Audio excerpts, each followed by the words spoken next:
Hello, welcome to my channel. Welcome to my art desk.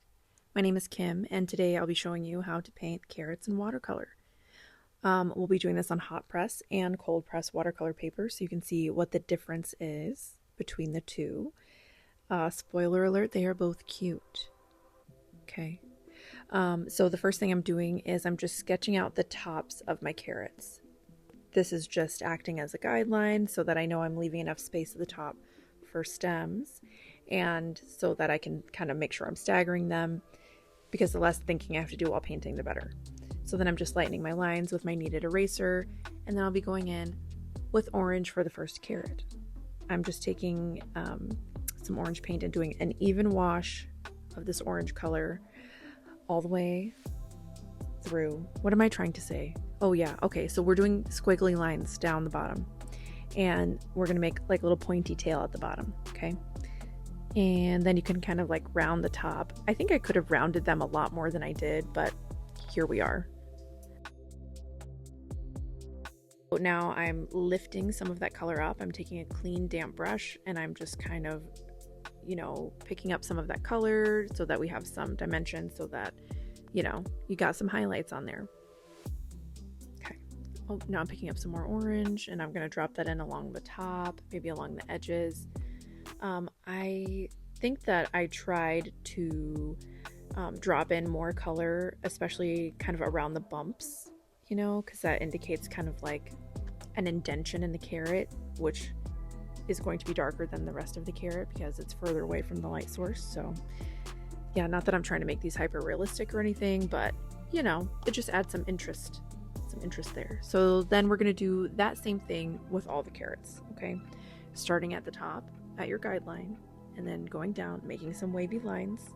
And it's okay if they look kind of silly, because you can always go back in and smooth it out a little bit so it doesn't look so crazy. And then we are going to repeat those steps for all of the carrots, all 10 carrots, okay? I will have all of the colors that I used listed in the description box, but real quick, I just want to say you can do this with whatever watercolor set you have at home, okay? I think I'll have to check, but I think I was using Qor. I think I used like transparent Pyrrole orange and nickel Azo Yellow, Quinacridone Gold, and then some other yellow that I can't remember. I don't know. And then I have Ultramarine blue and Quin Magenta here to mix my purple. But again, use whatever colors you have at home. I'm sure that whatever watercolor set you have has orange, has yellow, has blue, has red, has purple. Use what you have at home, okay? And have fun. Okay.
Something that I notice a lot with my cold press watercolor paper is that it is a lot easier to lift color from my cold press paper than it is from the hot press.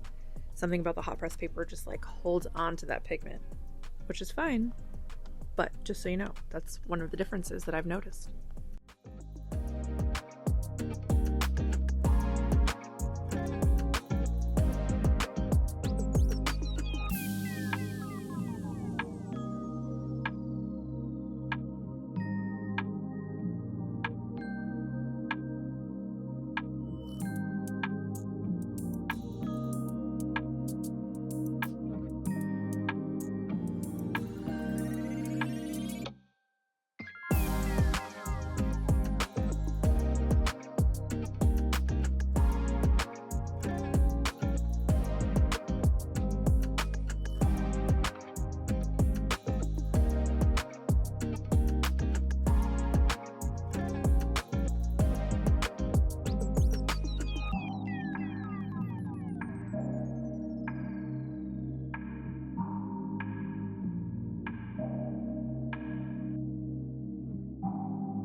All right, now that the first layer of our carrots is dry, we can move on to the stems. If you don't wait for them to dry, then you run the risk of your green bleeding into your carrots, okay? Which could be a cute look, but it wasn't the look I was going for, so I waited for them to dry fully and then moved on to the stems. For the stems, I'm using Sap Green mixed with a little bit of nickel Azo Yellow, and I added plenty of water, so it's kind of a lighter consistency. It may look kind of dark on the paper, but it will dry lighter than it looks right now. I did drop in a thicker consistency of Sap Green to that wet stem just to add some dimension to it, you know. I'm being careful not to add too much because I don't want it to cover up everything that I've just done, you know, because then you're just going to have the same value of color throughout the whole stem. So just do it sparingly. And then you'll do all of the stems, okay? And then once they're dry, we'll go back and add another layer.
Things are looking pretty cute, but I do want this to be kind of a more detailed painting.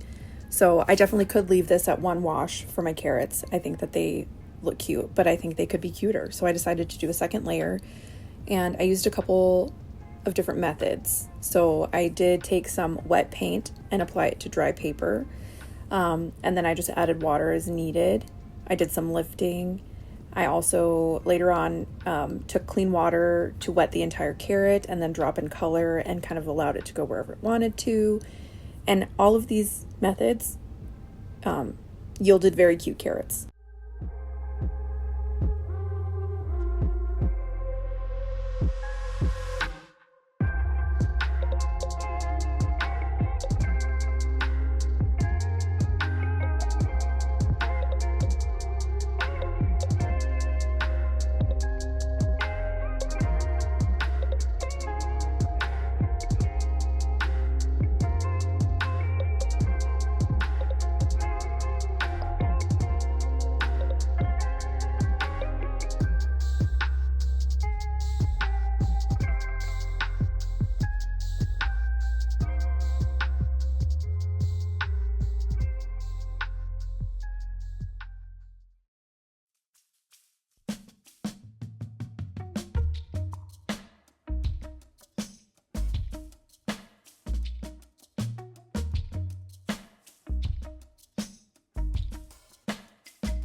So here I mixed up a thicker consistency of Sap Green for my second layer of the stems.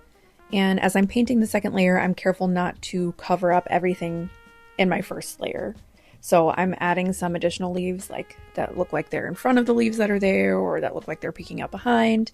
And I'm just being careful not to cover up everything because I want this to be dimensional.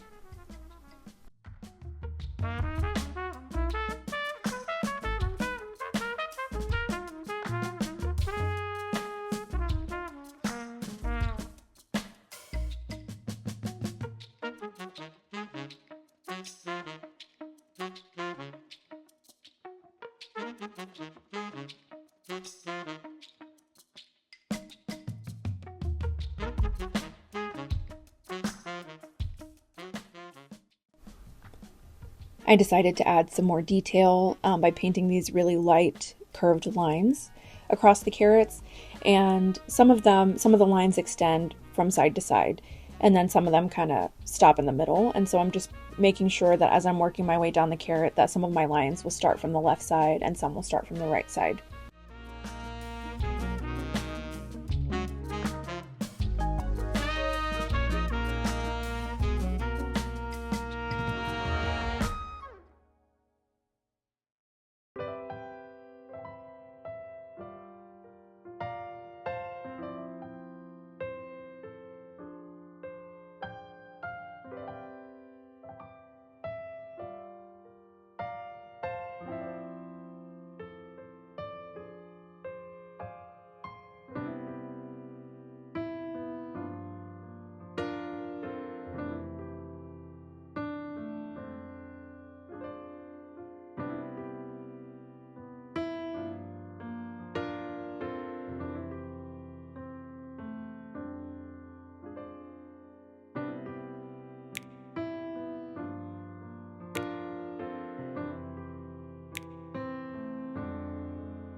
So as I'm finishing up the details, I'll weigh in on the hot press versus cold press paper debate.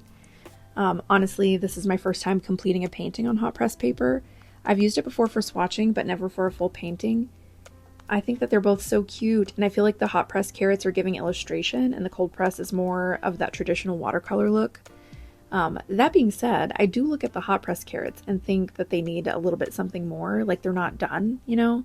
Like I want to get out my colored pencils or micron pens and finish the painting that way. And the cold press carrots feel complete to me. And I think that's mostly thanks to the texture that you have in a cold press, which is missing in a hot press paper. If you're new to watercolor and trying to decide between hot and cold press paper, my best advice to you is to try it out yourself. Paint the same thing on both types of paper and see which one feels most compatible with your personal art style, see how the different textures influence your painting, and which one works better with your favorite painting techniques. You won't know until you try it yourself. Okay, thanks so much for watching, and I hope you're inspired to paint and experiment today, and I'll see you in the next video. Bye.